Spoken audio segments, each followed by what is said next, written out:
Entonces, entrando ya directamente en la pregunta que me ha planteado mi amigo y el profesor y teólogo Miguel Delgado, querría responder a ella, ¿no?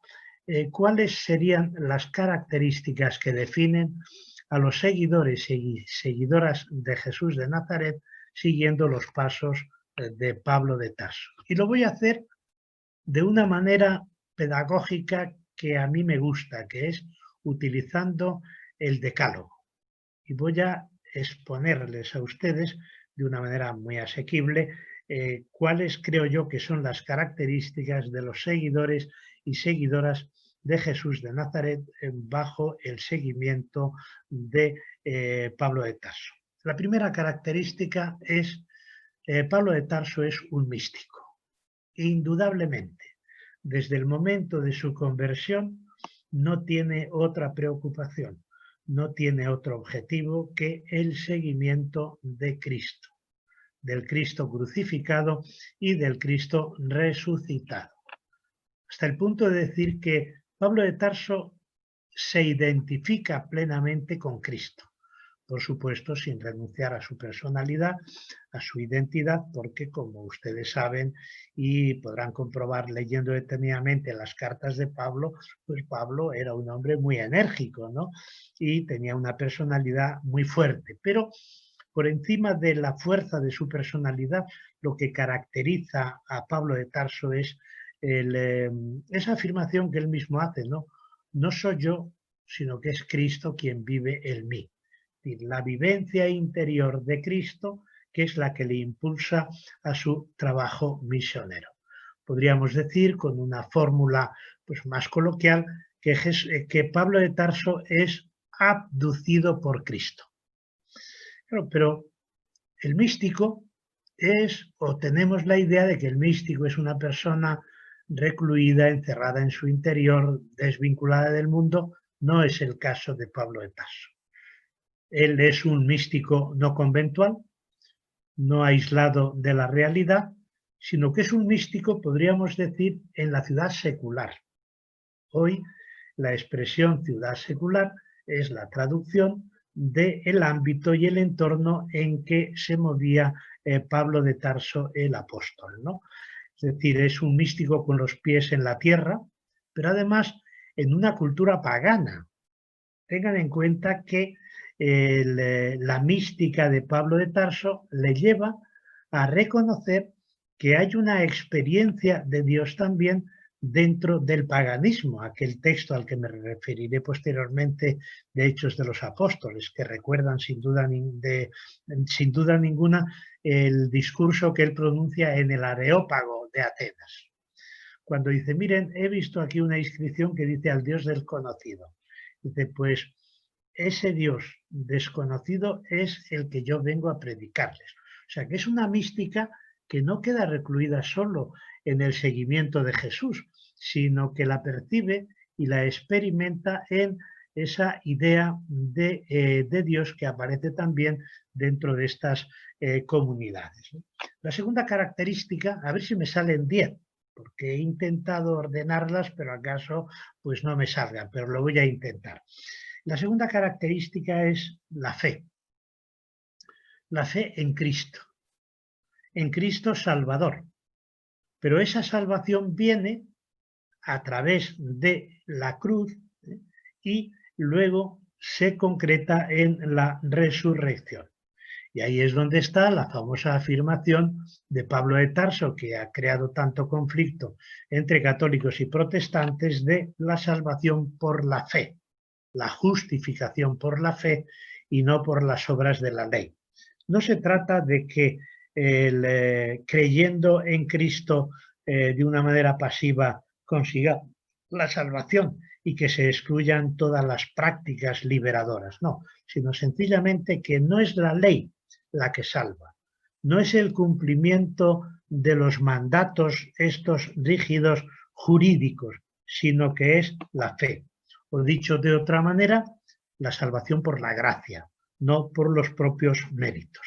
Y pone como ejemplo una figura importantísima del Antiguo Testamento, de la Biblia hebrea, que es el que da origen a la fe de ese pueblo y de esa comunidad judía posterior, que es la figura de Abraham, que es el ejemplo y el referente de la persona creyente, ¿no?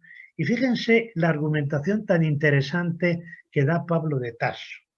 Dicen, Abraham se salvó por la fe antes de la circuncisión. Es decir, que no se salva y no forma parte del pueblo hebreo por la circuncisión, sino que ya antes de la circuncisión es una persona creyente, ¿no?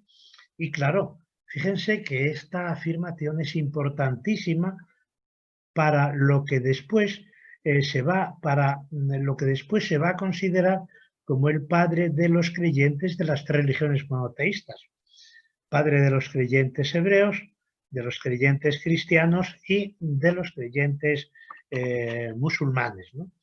Está en el origen de la fe monoteísta. La tercera característica de este seguimiento de Jesús es la idea de apostolado, de misión y de evangelización.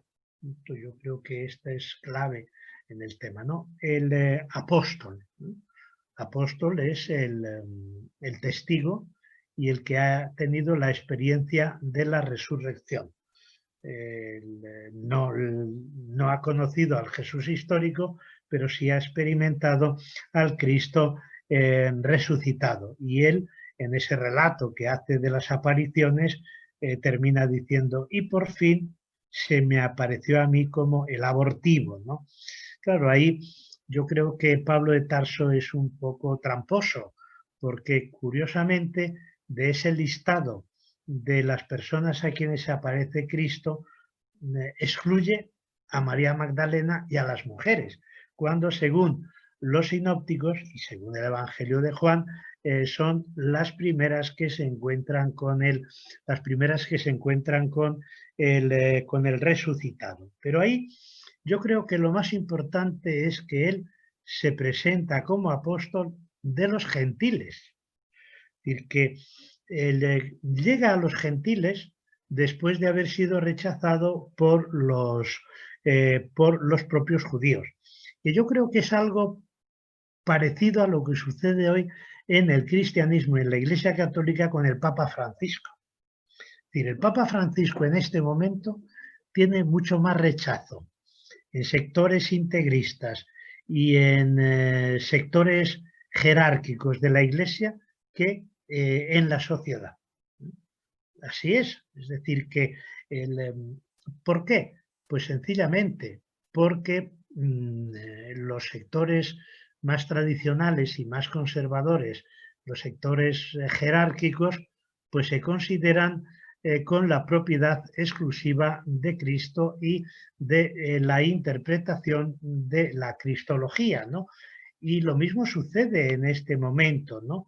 El Papa Francisco es un apóstol y es un misionero y es un evangelizador, pero no a partir de principios dogmáticos, ni a partir de una organización jerárquico-piramidal patriarcal, sino a partir de su sensibilidad hacia la realidad que estamos viviendo, intentando aportar la respuesta auténticamente evangélica, ¿no? Es, por tanto, un misionero, Pablo de Tarso, es un evangelizador y no es un sacramentalizador. Fíjense que la famosa frase de Pablo de Tarso es: pobre de mí si no evangelizara. Creo que esto se encuentra en la carta a los romanos, ¿no?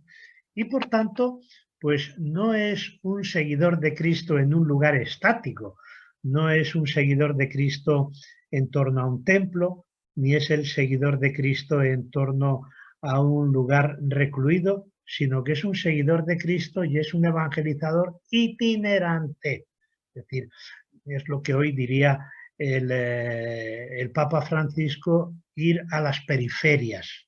Es decir, el misionero es el que no se queda recluido en su entorno doméstico, sino que va a las periferias a anunciar a las personas excluidas, marginadas, depotenciadas, la buena noticia de la salvación, ¿no? Y en este sentido, pues me parece que el referente de ese apostolado es la resurrección, de la que hablaré posteriormente. La resurrección que abre la historia hacia el futuro, cuando en el entorno judío quizás pues estuviera demasiado cerrada en torno al pueblo de Israel. La cuarta característica de este seguimiento de Pablo es la esperanza.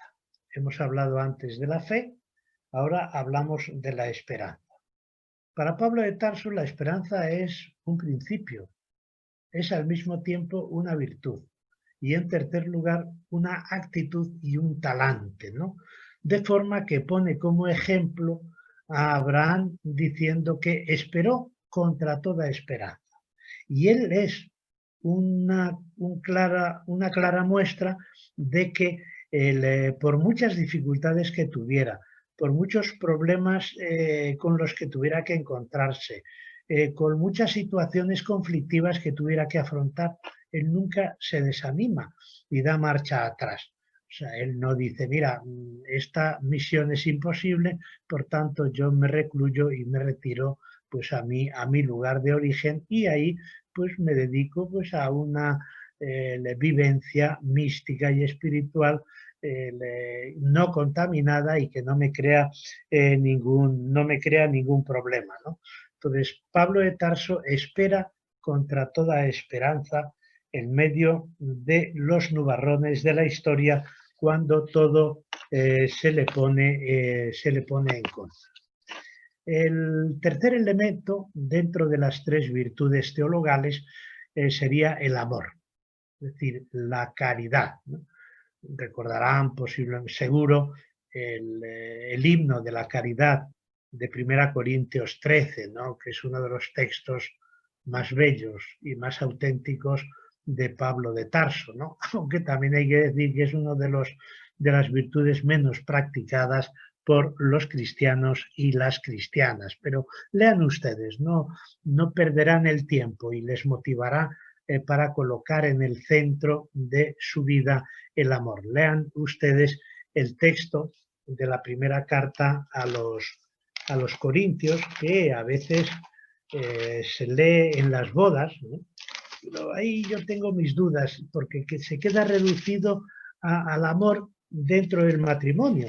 Pero es que en el caso de la primera Corintios 13, el mandato del amor se centra no solo en el matrimonio, en las relaciones personales, sino en el ámbito social.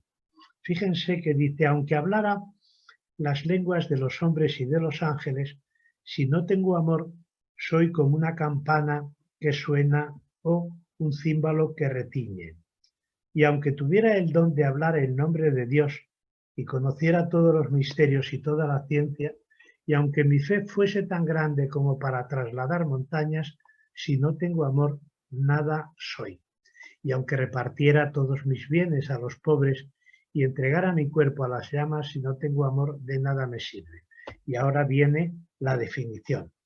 El amor es paciente y bondadoso, no tiene envidia, ni orgullo ni jactancia, no es grosero ni egoísta, no se irrita ni lleva cuentas del mal, no se alegra con la injusticia, sino que encuentra su alegría en la verdad, todo lo excusa, todo lo cree, todo lo espera, todo lo aguanta. El amor no pasa jamás. Desaparecerá el don de hablar en nombre de Dios. Cesará el don de expresarse en un lenguaje misterioso. Y desaparecerá el don del conocimiento profundo. Porque ahora, dicen, nuestro saber es imperfecto, como es imperfecta nuestra capacidad de hablar en nombre de Dios. Pero cuando venga lo perfecto, desaparecerá lo imperfecto. Dice, ahora subsisten estas tres cosas: la fe, la esperanza y el amor. Pero la más excelente de todas ellas es el amor. Y yo creo que esta es la característica fundamental y más importante del seguimiento de Jesús en los pasos de Pablo de Tarso. Otra característica, no sé si estoy ya en el quinto o sexto El sexto sería. mandato. Este es el sexto. Bueno, pues el sexto es la práctica de los carismas. Fíjense que hoy creo que hay una preocupación desmesurada en determinados sectores eclesiásticos por preservar la institución de cualquier tipo de desestructuración. Y todo aquello que supone cambio, renovación o reforma, pues se considera que es un atentado contra los pilares de la institución. Y se descuida la dimensión del carisma, ¿no? Cuando creo que en Pablo de Tarso el ejercicio de los carismas es uno de los elementos fundamentales de la práctica cristiana. Entonces, serían como tres cosas. Primero, todos tenemos un carisma, independientemente de la inteligencia, de la procedencia geográfica, de la clase social a la que pertenezcamos, pero todos estamos destinados o tenemos una orientación hacia un servicio, hacia una práctica, hacia un ministerio. Segundo, ningún ministerio, ningún carisma es superior a otro. Ningún carisma puede imponer su dominio y eliminar a los otros carismas. Eso dicho en Román Paladín, pues es el respeto a la diversidad de carismas. Y tercero, el carisma que cada creyente tiene debe ejercitarlo no para su propio interés, no para su propio ascenso, sino al servicio de la comunidad. Y esto yo creo que apenas se cumple cuando se trata de el ascenso en el ministerio del gobierno, dentro de la comunidad. No creo que revele ningún secreto si digo que el proceso de ascenso dentro de la Iglesia Católica, pues de diáconos a sacerdotes, de sacerdotes a obispos, de obispos a arzobispos, de arzobispos a cardenales, es todo el ascenso eclesiástico.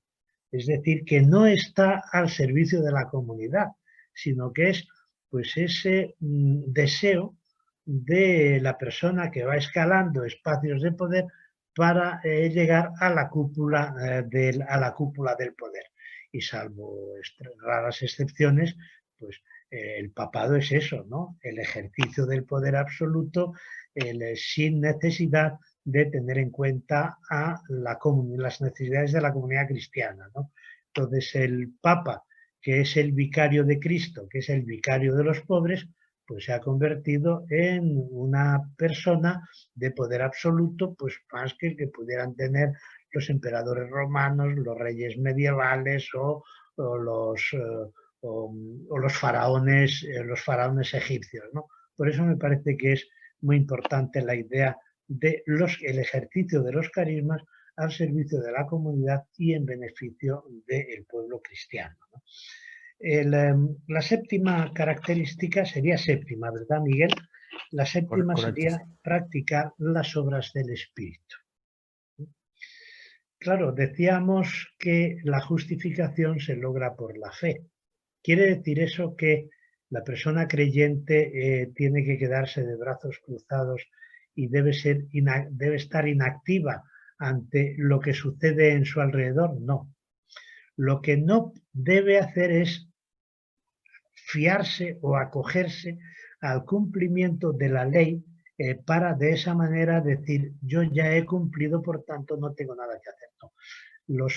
Y Pablo de Tarso habla de las obras del Espíritu, que son la paciencia, la beneficencia, la justicia, la solidaridad, la equidad, que en buena medida las obras del Espíritu de Pablo se corresponden con la ética cívica, la ética que debemos practicar los hombres y mujeres que vivimos en sociedad.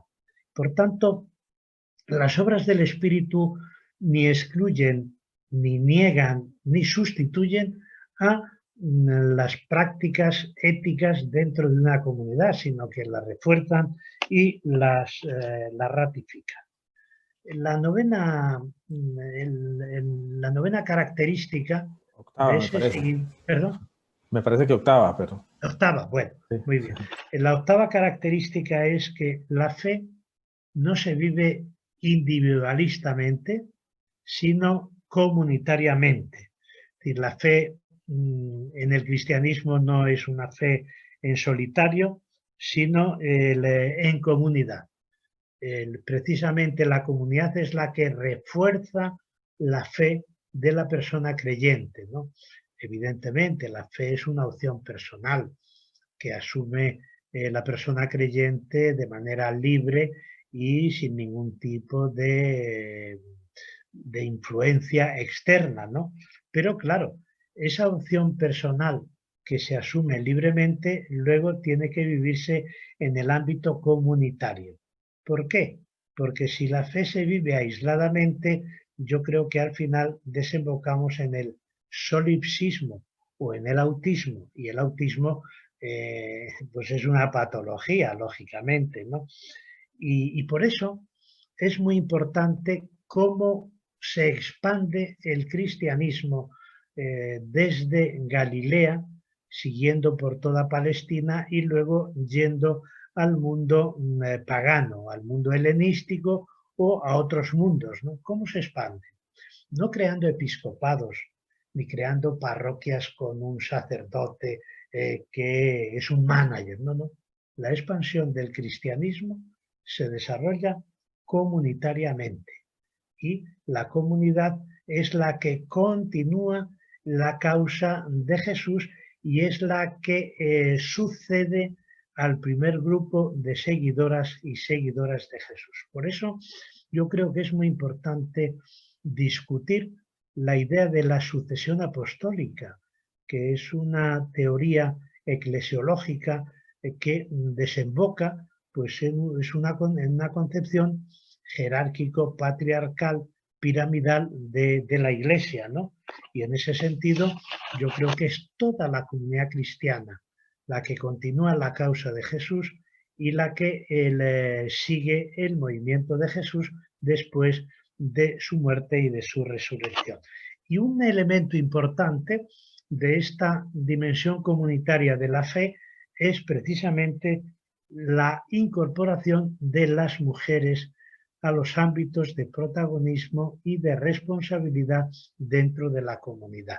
Y eso claramente se aprecia en las comunidades de Pablo de Tarso. Por ejemplo, en el capítulo 16 de la carta de Pablo a los romanos, pues cita, creo, 8 o 9 mujeres, pero no las cita diciendo, bueno, saludad a estas mujeres porque son muy simpáticas, porque me cayeron muy bien. No, no, porque todas ellas estuvieron ejerciendo funciones directivas, estuvieron poniendo en práctica los carismas al servicio de la comunidad. Por eso yo creo que habría que volver a las comunidades domésticas, porque cuando se produce realmente la ruptura en el cristianismo primitivo con el cristianismo evangélico, cuando se pasa de la iglesia como comunidad doméstica a la iglesia como organización política al modo y ejemplo del Imperio Romano. Ahí es donde se produce la perversión. El noveno rasgo, la novena característica del seguimiento de Jesús es la no discriminación. La no discriminación dentro de la comunidad cristiana, pero también en la sociedad. La no discriminación por tres motivos. No discriminación por diferencias religiosas. Ya dirá Pablo de Tarso en la carta a los Gálatas, no hay ni judíos ni gentiles. La no discriminación por razones sociales. Ya no hay ni esclavo ni libre. Fíjense que incluso yo creo que Pablo de Tarso sigue defendiendo de alguna manera la esclavitud, pero con una corrección. Recuerdan en la carta a Filemón, ¿no? cómo es el esclavo que se ha escapado de la casa del amo, que era Filemón, y le dice a Filemón, mira, vuelve Onésimo, el esclavo, pero cuidado, ya no vuelve como esclavo, sino como hermano. Por tanto, en buena medida yo creo que las cartas de Pablo de Tarso son un correctivo fundamental pues a la idea de las diferencias sociales. Y tercero, no discriminación por razones sexuales. Dice Pablo, no hay ni hombre ni mujer. Y no es solo la discriminación dentro del matrimonio o dentro de la comunidad cristiana, sino la no discriminación dentro de la sociedad.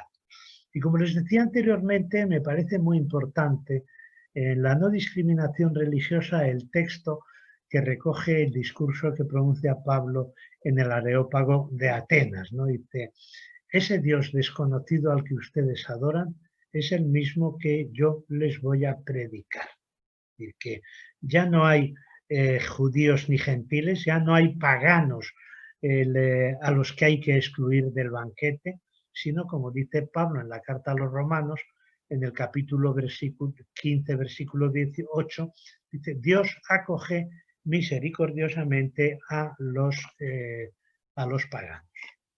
Y me parece que me queda un décimo, ¿no? Un décimo mandamiento. Pues Sí. ahí quizás hasta voy a hablar de un undécimo, porque el décimo sería, Pablo de Tarso es el teólogo de la resurrección. No hay después, en mucho tiempo, otro teólogo comparable a Pablo de Tarso en su reflexión en torno a la resurrección. ¿Y qué es lo que realmente dice Pablo de Tarso en relación con la resurrección? Primero, que la resurrección de Cristo es la fuente de esperanza, la fuente de la fe. Segundo, que la resurrección de Cristo abre la historia hacia el futuro. Es decir, que el Cristo resucitado, el Cristo que sale vivo después de haber sido ejecutado y asesinado, abre la historia hacia el futuro y nos deja marcado el camino. Y tercero, la resurrección de Cristo nos llama a no vivir bajo el miedo a la muerte. El famoso texto, yo creo que es de la carta a los Romanos, ¿no? ¿Dónde está, oh muerte, tu victoria, ¿no? La muerte ha sido vencida. Y finalmente, un undécimo mandamiento del seguimiento de Jesús a través de los pasos de Pablo es que Pablo de Tarso es un ciudadano libre, tiene la ciudadanía romana y a ella apela con todo derecho cuando es amenazado, cuando es perseguido, cuando es encarcelado, ¿no? Pero esa libertad de Pablo es una libertad no individualista y recluida en sí mismo, sino que es una libertad para, ¿no? Libertad de, pero también libertad para. ¿Y para qué? Pues una libertad al servicio de todos. En la primera carta a los Corintios, en el capítulo 9, versículo 19, dirá Pablo, soy libre para ser esclavo de todos, es decir, para estar al servicio de todos, ¿no? Y por eso dirá, me hago judío con los judíos, me hago persona sin ley, aunque yo tengo la ley de Dios, con los que están sin ley, me hago débil con los débiles y en ese sentido me identifico con todos, comprendo a todos y respeto a todos y a todas, ¿no? Es decir, esa idea que podríamos definir hoy como la interculturalidad. Es decir, que yo tengo que estar abierto a otras culturas, a otras creencias, a otras morales o formas de vida, etcétera, etcétera. Bueno, no sé si les va a cansar demasiado esta intervención, pero he intentado tomarme en serio la petición que me hizo mi entrañable amigo Miguel de exponerles cuáles serían los pasos a seguir conforme a la vida y al pensamiento y a la práctica de Pablo de Tarso en el seguimiento de Jesús de Nazaret. Les he hablado al principio de un decálogo, al final me ha salido un ondecálogo, 11 decálogo, aunque creo que aunque se pase de 10 siempre se sigue hablando de decálogo. En cualquier caso, pues lo ofrezco a su consideración por si les es útil en este comienzo del Claro. estudio de la figura de Pablo, y me tienen a su disposición para lo que precisen de mi colaboración y apoyo. Y algún día, aunque sea a las 2 de la madrugada, si pueden adelantar un poquito antes la clase, por Sí, ejemplo claro. a las 4 o a las 5, pues yo con mucho gusto, 11 o 12 de la noche, estaría muy disponible para dialogar con ustedes. Muchas gracias. Muchísimas gracias, Juan José, de verdad, muchísimas gracias por